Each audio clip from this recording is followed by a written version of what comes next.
Assalomu alaykum qarindoshlar, hozirgi vaqtlar xayrli bo'lsin. Bugun sizlarga men yaqinda o'qigan kitobdan birini tanishtirmoqchi. Bu kitobning ismi Nemeli ish qilsa o'ngishli bo'lgan kishilarning odatlari. Bu kitobning avtori Jim Donovan. Uyda Takashi Yomiba degan kishi tarjima qilgan yaponcha tarjimasi bor ekan. Avval yozuvchi bilan qisqacha tanishib o'taylik. Jim Donovan degan kishi Amerikalik yozuvchi bo'lib, shaxslar va shirkatlar bilan muvaffaqiyat to'g'risida suhbatlashishga mas'ul kishi. Hamda o'qituvchilik qilgan.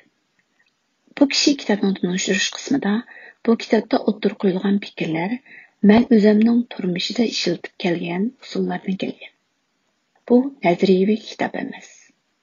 Men o'zim bularni boshdan kechirib, natijasini ko'rgan tirik guvoch deb izoh bergan. Bu yerda tirik guvochi deyishlik sabab, u kishi hayotida nurg'unlagan o'ngishsizliklarga uchragan bo'lib, oxiri o'zining tirishchanligi bilan kitobda nushirgan oddiy odatlarni ishlatib muvaffaqiyatga erishgan. Bu kitob har xil tillarga tarjima qilinib, nihoyat olqishga erishgan. Menimcha bu kitobda odatingizni avtomatlashtirib eting degan nuqtadan emas, balki hayotingizni yaxshilaydigan harakatlarni qiling demoqchi. Bu kitob 8 bob 81 temadan tuzilgan bo'lib, har bir kichik temada bir nuqta yuritilgan ekan. Birinchi bob hayotingizga mas'ul bo'ling. Ikkinchi bob ijobiy qarang. Uchinchi bob nishon belgilang. To'rtinchi bob harakat qiling. Beshinchi bob kishilar bilan munosabat o'rnating. Oltinchi bob har kun huzurlaning. Yettinchi bob orzuni amalga oshiring. 8-ci bab texmi cho'ng muvaffaqiyatni ko'zlang.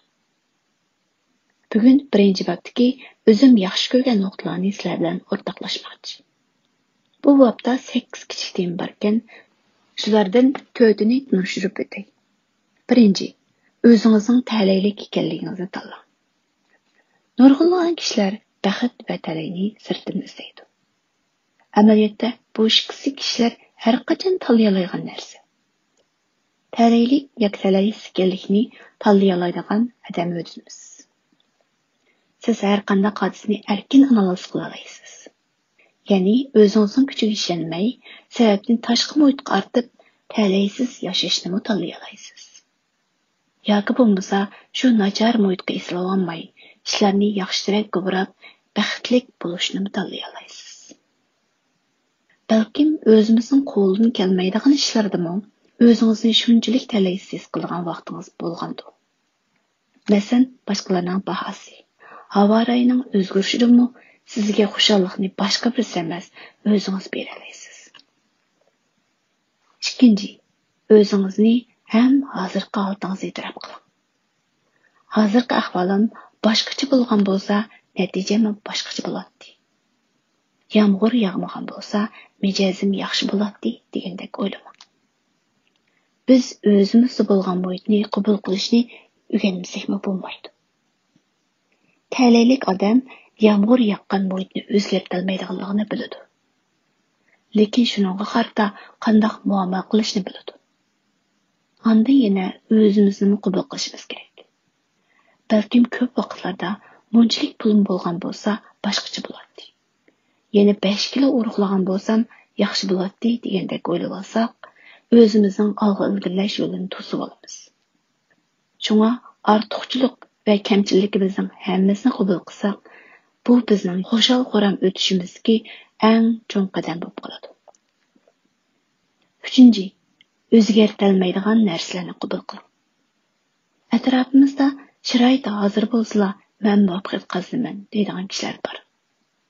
Muvaffaqiyat qozongan kishilar bano sabab izlamaydi, qaqshmaydi. Balki shu avalni qabul qilib, mas'uliyatni o'z ustiga oladi. Hayot sizga achchiq chuchuk limon bersa, undan tatliq limon sharbati yasang. Hayotimizda o'zimiz o'zgartirolmaydigan narsalar cho'qimli bor. O'zimiz o'zgartirolmaydigan narsalarni butun kuchimizni yig'ib o'zgartib, o'zgartirolmaydigan narsalarni qabul qilishimiz kerak. To'rtinchisi, harakatga o'ting. O'zligidan harakatga o'tish muvaffaqiyat qozongan kishilarning potensiali. Siz o'zingizga ehtiyojli narsaga erishmoqchi bo'lsangiz, Aldı bilan o'zingiz harakatga o'ting. Kallangizda o'ylayversangiz hech qanday narsa o'zgarmaydi. O'ylayvergan siri ansirab, texmo harakatga o'tolmaslik ehtimoli kelib chiqishi mumkin. Bularni angsak, hammamiz biladigan odatlik gaplar.